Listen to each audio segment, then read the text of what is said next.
Fala pessoal, beleza? Então, nesse vídeo eu vou trazer as diferenças entre Fine Tuning, RAG e Prompt Engineering. Eu recebi várias perguntas a respeito disso, quando que eu uso um, quando que eu uso outro. Achei interessante trazer um pouquinho porque com o avanço dos modelos é muito importante a gente entender quais ferramentas podem ser usadas, quando elas devem ser usadas e dar um pouquinho de fundamento. Não é um vídeo longo, um vídeo rápido, então convido vocês a acompanhar até o final para ver se faz sentido para vocês usar uma ferramenta ou outra, beleza? Então logo após a vinheta.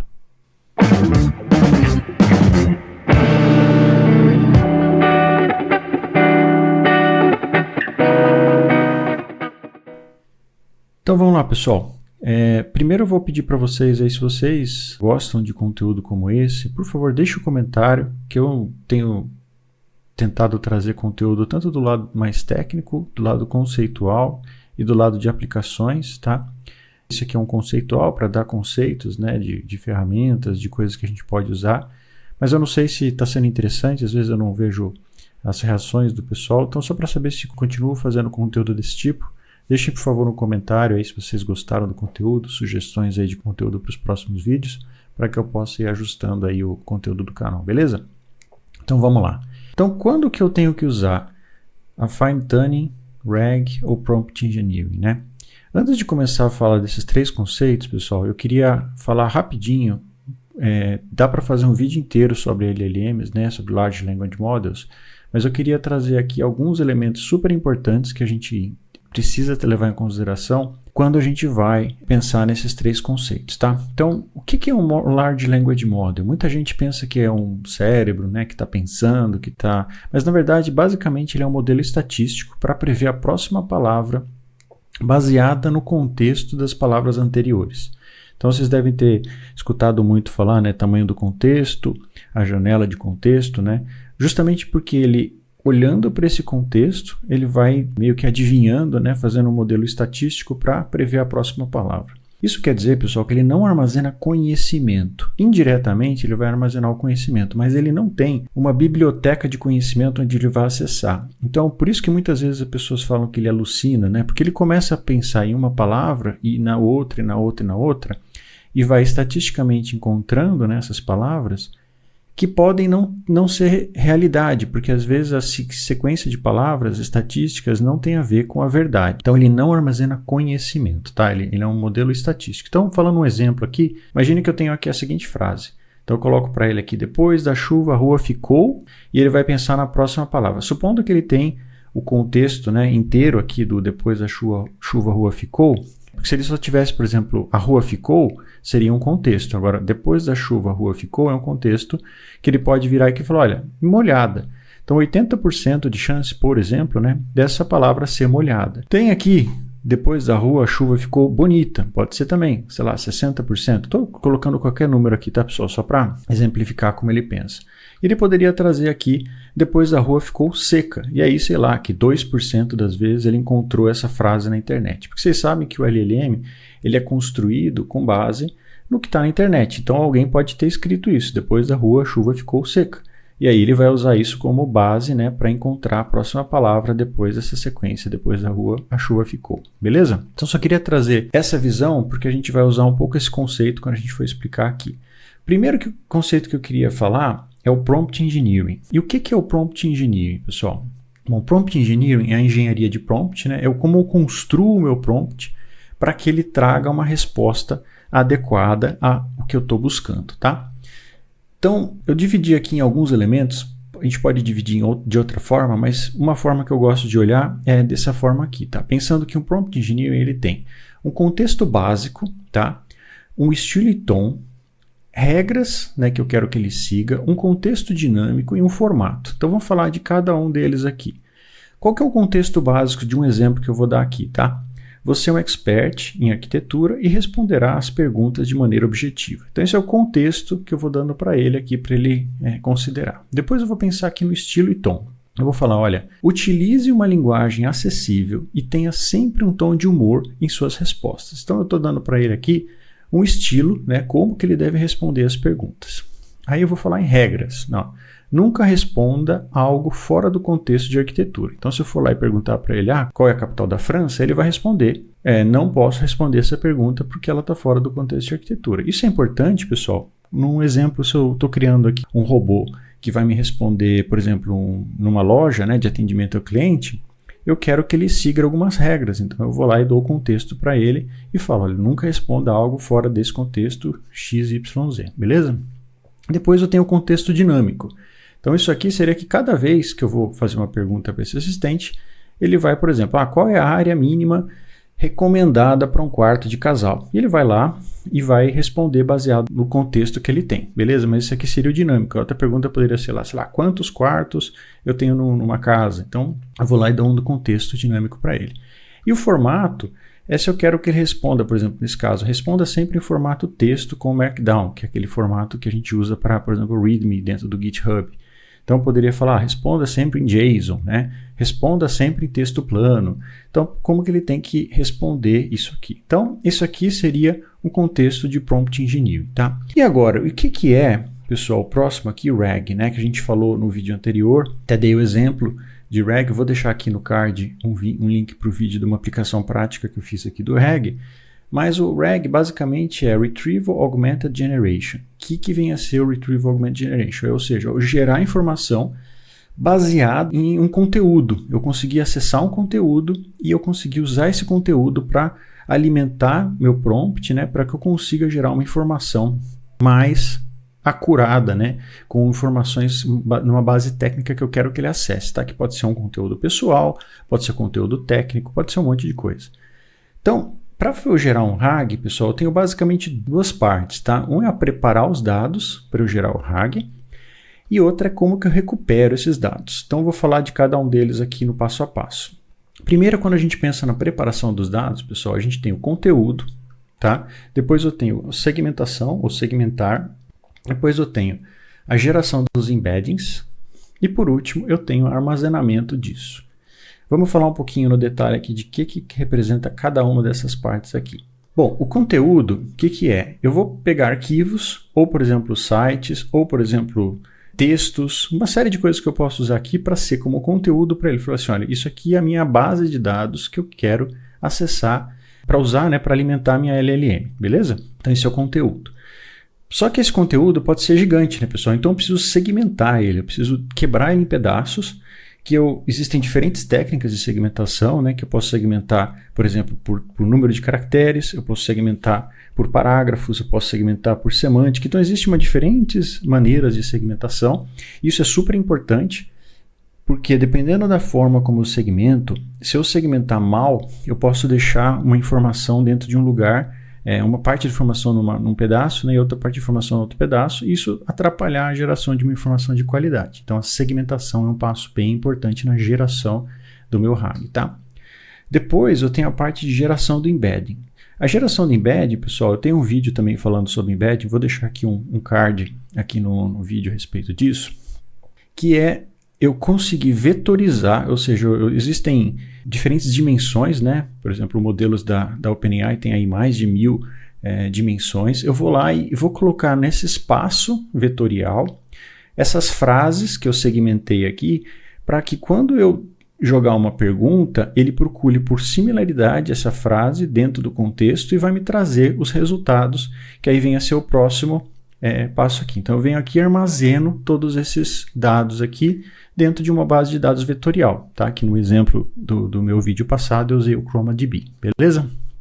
Armazenei os dados, agora eu vou na parte de recuperação, que ela contempla, né, a parte de query, que é a consulta que eu vou fazer, eu gero o embedding dessa query, tá bom? E depois eu vou pesquisar os dados naquela minha base. Então como é que funciona? Então, por exemplo, aqui eu venho aqui, qual é a área mínima recomendada para um quarto de casal? O que eu preciso fazer aqui?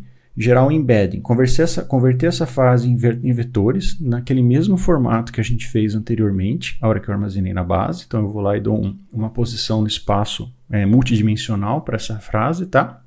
E aí, por similaridade, eu vou buscar nessa base e falei quais são as frases, né? Que aí eu posso escolher um número de frases, sei lá, 3, 4, 2, 1, e traga essa informação baseada na similaridade.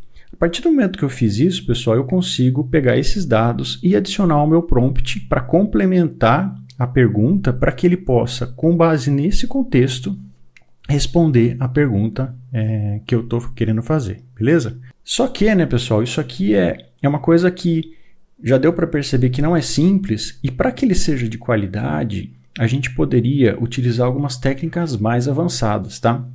Então eu vou dar um exemplo de uma das técnicas que pode ser usada aqui, tá? Uma forma. Isso aqui pode ser feito de diversas formas diferentes, né? Mas eu vou trazer aqui um exemplo de uma forma de um RAG mais avançado que traga uma informação de maior qualidade. Então vamos supor aqui que eu estou fazendo a pergunta, né? Gostaria de saber a largura mínima recomendada para um corredor. Essa pergunta, ela tem muita coisa aqui que vamos dizer assim, extra, que eu não precisaria tentar buscar. Gostaria de saber, aí ele pode usar esse gostaria de saber dentro de um contexto diferente, em alguma outra frase. Então o que seria uma frase que eu posso fazer? Eu posso pegar essa frase e jogar dentro de um LLM com um prompt para LLM, por exemplo. Resuma a questão tal, que é essa questão que a gente fez aqui. Essa aqui está entre colchetes, isso aqui é só uma variável, tá? Só para dar um exemplo. Aí o resultado poderia ser largura mínima de corredor. Então essa largura mínima de corredor já é muito mais resumida e ela tem um contexto exatamente do que eu estou querendo buscar. Ao invés de eu fazer para vetorizar, por exemplo, gostaria de saber a largura mínima recomendada para um corredor, eu vou vetorizar somente largura mínima de corredor. Aí eu pego e gero uma embedding desse largura mínima de corredor, converto ela num vetor e pesquiso dados nessa base que eu tenho. Aí eu vou lá e retorno, por exemplo, 3, 4 melhores resultados. Qual outro passo que eu poderia adicionar aqui, pessoal? Filtrar. Então, usando novamente uma outra LLM, eu colocar um prompt assim, ó, considerando a questão tal, que é essa questão ali, largura mínima de corredor, e esses resultados, listar os resultados que a gente acabou de obter no passo anterior, liste quais partes do resultado são as mais coerentes para responder a questão. Então, eu vou lá e filtro somente a parte mais interessante para essa questão, porque como a gente fez a segmentação, pessoal, imagina que na segmentação veio coisa junto que não é interessante, né? Que pode ser coisas, contextos aí extras, né? Que não são direcionadas a essa pergunta, porque pode ser, imagina que eu separei num bloco de frases que fala de largura mínima e que fala, por exemplo, de altura, e não me interessa para essa pergunta. Então ele vai lá e gerar um resultado mais filtrado. E aí eu vou lá e jogo para LLM, por exemplo. Agora, ó, responda a pergunta tal, largura mínima de corredor, que é aquela pergunta que a gente fez, com o seguinte contexto, e já ir filtrando os resultados com base no resultado que a gente obteve da LLM. E aí, pessoal, poderia fazer mais um passo, né? Por exemplo, depois que eu tenho a resposta da LLM, fazer uma verificação de qualidade, colocar mais um prompt para a LLM, por exemplo, avalie a seguinte resposta, aí a resposta que eu obtive aqui, e verifique se ela está apropriada. Caso contrário, gere novamente. Então, eu poderia usar isso aqui como se fosse uma ferramenta de verificação para que eu olhasse para isso e falasse, não, faz sentido ou não faz sentido essa resposta? Se não faz sentido, volte e gere novamente para que o output ou a resposta, né, seja uma resposta de qualidade focada no que eu preciso. Então isso aqui é uma forma de fazer o RAG, ao invés de simplesmente jogar lá, gostaria de saber a largura mínima por um corredor e trazer as respostas, eu poderia fazer essa filtragem, né, esse processo um pouco mais refinado, mais avançado para melhorar a qualidade das respostas, beleza? Bom, e agora qual é o último que a gente não falou ainda? O fine tuning, né? Fine tuning já é um conceito um pouco mais avançado, né, mas que tem alguns mitos aí que eu vou falar também. Mas ele serve, pessoal, para ajustar, alguns exemplos, né? Ele serve para bastante coisa, mas ele serve, por exemplo, para ajustar estilo, ajustar a forma como o LLM se comporta, né? Se vocês pegarem, por exemplo, o LLM como base, né? O LLM, ele simplesmente, vamos dizer assim, ele retorna as palavras, próximas palavras. Então, se você não tivesse um fine tuning, por exemplo, para transformar ele num assistente como é o ChatGPT, se você for, por exemplo, no GPT-2 ou no GPT-3 e pegar a base, não o chat, né, do GPT, vocês vão ver que ele não gera respostas como se eu estivesse fazendo uma pergunta e resposta. Ele simplesmente vai completando as palavras, que é o completion, né? Ele vai completando. Então ele não traz uma palavra. Então eles fizeram o quê? Um fine tuning transformando esse modelo em um assistente. Então isso já é um fine tuning. Agora eu poderia fazer um fine tuning adicional para ajustar alguns estilos, por exemplo, para ele responder de alguma forma específica, para filtrar, por exemplo, questões de segurança. Então eu poderia ajustar estilos dentro de um modelo já existente. Então ele também consegue fazer com que os modelos menores executem tarefas especializadas, né? E qual que é a vantagem disso, pessoal? A vantagem é que eu poderia, por exemplo, usar um modelo mais avançado para preparar conteúdo para um modelo menos avançado. E esses modelos menos avançados, além deles serem mais rápidos na execução, eles são mais baratos.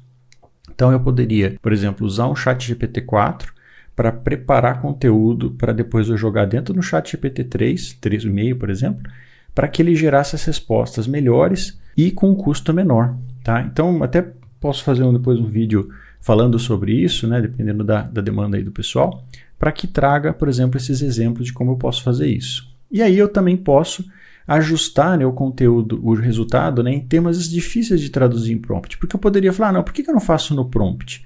Mas imagina o tamanho de um prompt se eu quiser ajustar, por exemplo, um estilo de escrever, né? Um estilo de escrever baseado em exemplos. Então eu posso fazer isso com o fine tuning e se eu quiser fazer com o prompt é muito complicado, é muito longo, eu posso também ter um custo maior de ficar jogando todos esses tokens, né? Todas essas palavras na LLM para que ele possa responder da forma como eu quero, beleza? Então, agora falando um pouquinho sobre os mitos do fine tuning, né? Muita gente escuta do fine tuning e aí primeiro fala, é muito caro de fazer fine tuning. Obviamente que se você for fazer um fine tuning, como foi feito, por exemplo, no GPT-3 para um chat GPT, é muito caro, porque eu estou falando em um fine tuning muito robusto, né?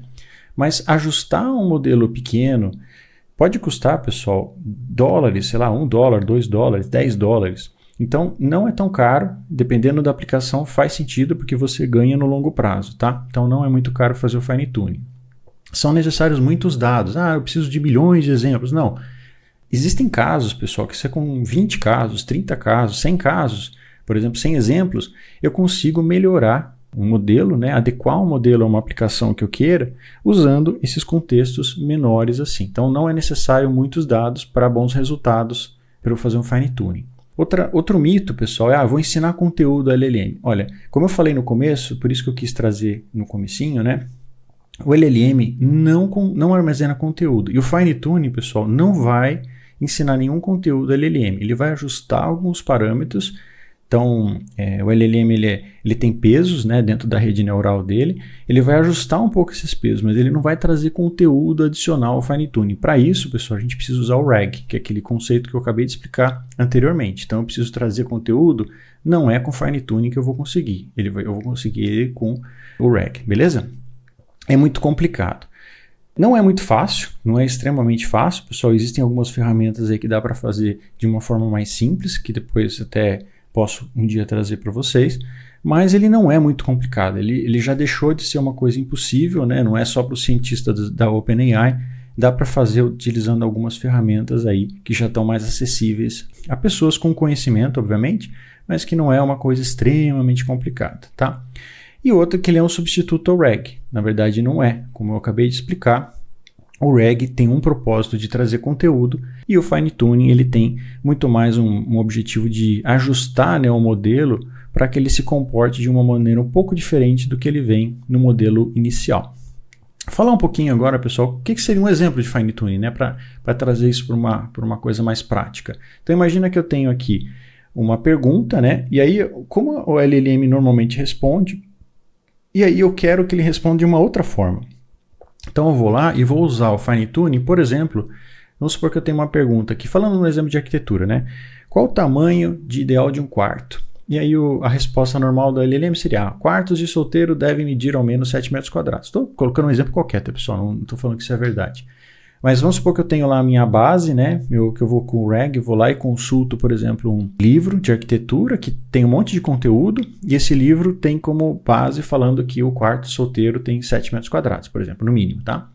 E aí eu vou usar essa informação para responder, gera uma resposta e essa seria a resposta padrão. Agora, vamos supor que eu quero que eles respondam dessa forma aqui, ó. Maravilhosos e confortáveis quartos não podem ser menores do que 7 metros quadrados. Então eu vou lá e dou um estilo diferente que eu às vezes não consigo dar no prompt e eu quero que ele responda, por exemplo, vamos supor que ele pega uma base de como você responde e-mail, né? Então eu vou lá e jogo essa base dentro do fine tuning para que ele tenha o seu estilo e não um estilo padrão do LLM. Um outro exemplo, né? Quantos quartos deve ter uma casa para um casal com filho? Aí vem o LLM, olha naquela base nossa, né, por exemplo, de arquitetura e traz uma casa para um casal com filho deve ter ao menos 2 quartos, com um exemplo, né? E aí eu quero que ele responda assim, para que sua família tenha conforto e viva com alegria, uma casa para um casal com um filho deve ter ao menos 2 quartos. Então, é um exemplo de, vamos supor, né, que eu estou querendo que a minha LLM responda dessa forma aqui, né, como na direita, eu vou lá e crio vários exemplos desses, né, por exemplo, sei lá, 20, 30, 40 exemplos, e aí eu faço fine tuning para que a resposta venha dessa maneira aqui e não da forma como a LLM normalmente vem. Fazer o fine tuning, pessoal, tem vantagens e desvantagens, né? As vantagens são que eu crio um modelo que vai se comportar de um jeito específico, né, para um determinado objetivo, mas ele também acaba às vezes ficando limitado a não responder bem a outros tipos de conteúdos ou de aplicações, tá? Então eu preciso ter cuidado que às vezes eu vou precisar ter então diferentes modelos para cada aplicação diferente que eu tenha, caso seja necessário que esse estilo seja um estilo único, né? Um estilo mais especializado, beleza? E agora, pessoal, trazendo aí para finalizar, né? Quando a gente usar e diferenças, eu vi um exemplo bem interessante, né? E num outro vídeo falando de como combinar as técnicas de fine tuning, e eu vou trazer aqui para você, né? Como fazer combinar as técnicas de fine tuning, prompt engineering e RAG. Então, quando eu penso no prompt engineering, pessoal, eu estou falando de um conceito fácil de trabalhar, que basicamente é, na hora que eu for fazer a consulta na LLM, eu coloco um texto, né, daquela forma, um exemplo que eu dei no começo do vídeo. É fácil de fazer iterações, ou seja, eu vou lá e mudo, né, eu vou mudar, eu quero fazer isso aqui diferente, só mudo o prompt e eu já tenho na hora uma resposta, né? E ele é intuitivo, ou seja, ele é muito que a gente pensa, né, da forma como eu estou querendo fazer a pergunta. Se a resposta não veio, eu vou lá, ajusto a pergunta, eu consigo intuitivamente ajustar ele. O RAG, né, pessoal? Então, o RAG eu tenho a vantagem de ter um conteúdo atual, um conteúdo especializado, né, um conteúdo que seja exatamente o que eu quero que ele responda. Então, eu trago o conteúdo. Ele serve de alimentação para o prompt, ou seja, eu alimento o prompt com o que eu obtive do RAG, tá? E ele basicamente é uma base de dados externa. Eu posso usar base de dados externas e essa base de dados externa vai servir, como vou falar que o pessoal chama de injection, né? Eu vou injetar isso aí dentro do meu prompt para que a resposta da LLM seja baseada nisso. E quando eu combino o RAG com o Prompt Engineering, eu tenho uma limitação, né? Que ele é limitado à janela de contexto, ou seja, minha resposta, né, vai ser baseada nessa janela de contexto que eu tenho. Então, se eu tenho, às vezes, uma coisa muito grande, eu posso estar limitado a isso e tem algumas dificuldades de executar. E o Fine Tuning, pessoal, ele ajusta, né, o estilo.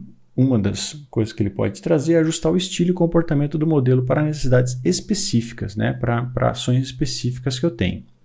E a hora que eu combino ele com Prompt Engineering, pessoal, eu vou direcionar o comportamento dele, ou seja, eu consigo direcionar o comportamento ajustando ele para que ele consiga obter o resultado que eu queira. E a hora que eu combino o Fine Tuning com o RAG, eu combino esse conteúdo com o comportamento, ou seja, eu trago um conteúdo do meu RAG, né, da minha base de dados que eu estou querendo usar, para dentro do Fine Tuning com aquele estilo especial que eu trouxe. Então eu consigo fazer essa combinação do conteúdo com o comportamento. E usando as 3 ferramentas, pessoal, é como eu consigo, dependendo da aplicação, atingir melhores resultados. Então, muita gente pergunta, é RAG, é Fine Tuning? Na verdade, pessoal, eu posso usar os 3. Dependendo da aplicação, não faz sentido usar o Fine Tuning. Dependendo da aplicação, não faz sentido usar o RAG, mas dependendo da aplicação, pode fazer sentido usar os 3. E aí os 3 se complementam e conseguem trazer um resultado melhor e mais apropriado para o tipo de aplicação que eu quero desenvolver, beleza? Então, pessoal, eu espero que esse vídeo tenha ajudado aí a vocês a entenderem as diferenças entre os 3, entender quando que eu devo aplicar eles, né, quando que eu devo aplicar cada um deles, ou eventualmente os 3, para que a gente consiga desenvolver aplicações melhores, né, e mais efetivas. Então, se vocês aí ficaram até o final do vídeo, pessoal, muito obrigado. Não deixem de deixar o comentário sobre o que vocês acharam do conteúdo, se ele foi útil, se ele trouxe informações aí que vão ajudar vocês a melhorarem. E também não deixem de dar o like, por favor, assinar o canal, que eu vou tentar soltar vídeos aí interessantes aí com relação a conceitos aí de inteligência artificial nos próximos vídeos, beleza? Muito obrigado, pessoal, um abraço, até o próximo vídeo.